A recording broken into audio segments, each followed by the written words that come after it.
Ruang aman di lingkungan pendidikan sudah bergabung dengan kami, Koordinator Nasional Jaringan Pemantau Pendidikan Indonesia, Ubaid Matraji. Selamat malam, Mas Ubaid. Selamat malam, Kak Astri. Ya, dari tragedi ledakan di SMA N72 di lingkungan pendidikan, apa yang paling menjadi catatan Anda?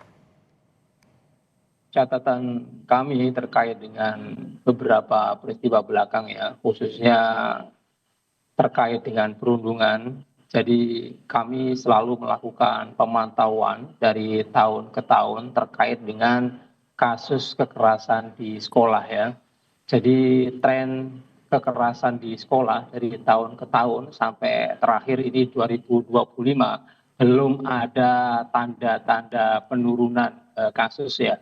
Dari tahun ke tahun jumlah kasus kekerasan di sekolah ini terus naik, terutama kasus kekerasan perundungan ya, sama satu lagi terkait dengan kekerasan seksual gitu.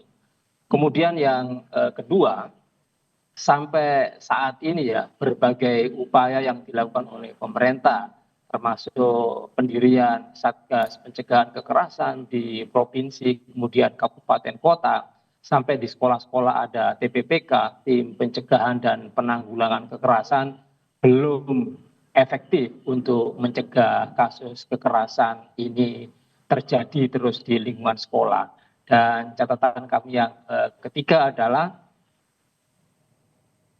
tindakan kekerasan di sekolah masih sering terjadi dan seakan-akan ini dinormalisasi gitu ya. Sehingga banyak sekali laporan-laporan dari orang tua kemudian peserta didik terkait dengan perundungan ini, tetapi tidak mendapat respon atau tanggapan serius baik Oke. dari pihak sekolah maupun dari pemerintah setempat.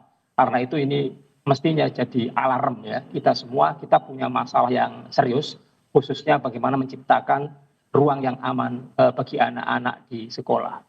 Oke, nah ruang yang aman bagi siswa atau bagi anak-anak di sekolah itu harus seperti apa wujudnya, Mas Ubaid?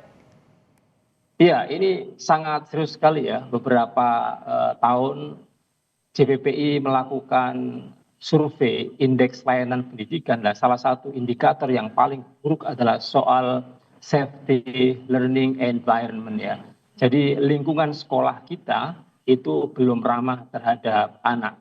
Nah, menurut saya yang paling utama terkait dengan bagaimana menciptakan sekolah ini menjadi ruang yang aman bagi anak-anak adalah ya bagaimana sekolah itu bisa lepas ya dari kasus kekerasan-kekerasan yang ada selama ini, baik kekerasan fisik maupun non fisik, baik kekerasan seksual, perundungan maupun kebijakan yang diskriminatif.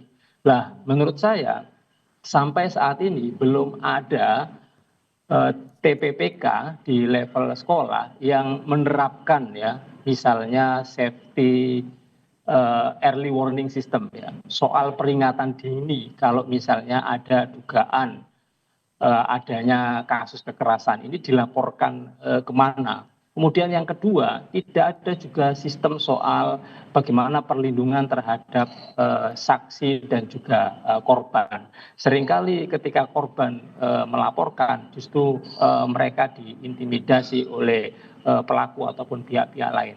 Begitu pula saksi seringkali bungkam karena tidak ada jaminan perlindungan dari sekolah ataupun pihak-pihak terkait. Dan menurut saya yang paling penting adalah soal kekerasan di sekolah ini. Seringkali ya sekolah itu menutup-nutupi. Mestinya kekerasan di sekolah ini harus tindakan yang nyata, tindakan yang tegas dari sekolah, bahwa kalau ada kekerasan di sekolah, sekolah harus ya memproses ini semua secara transparan dan akuntabel gitu. Jadi Oke. sekolah yang care. Oke. Artinya sistem atau peraturan yang dibuat sekolah untuk kemudian bisa menjamin siswa atau anak-anak ini terhindar dari kekerasan juga sangat penting. Bagaimana dengan solusi untuk masalah kekurangan guru konseling yang juga memang menjadi salah satu penyebab begitu adanya bullying, masih banyaknya bullying? Iya, benar sekali ya. Jadi mestinya ya guru BK itu kan rasionya 1:100 sampai 150 ya, itu idealnya. Tapi kenyataannya guru BK itu paling ada 1 orang ya di satu sekolah. Jadi rata-rata nasional misalnya perbandingan guru BK dengan peserta didik saat ini itu 1:500 sampai 1:1000. Jadi pada umumnya sekolah-sekolah kita, satu sekolahan itu hanya ada 1 guru BK dan itu sangat tidak ideal. Bahkan banyak juga sekolah yang tidak ada guru BK-nya. Ya. Jadi yang pertama karena guru bimbingan konseling ini sangat kurang. Kemudian yang kedua, kalaupun ada guru BK, banyak sekali laporan dari orang tua, wali murid, kemudian anak-anak.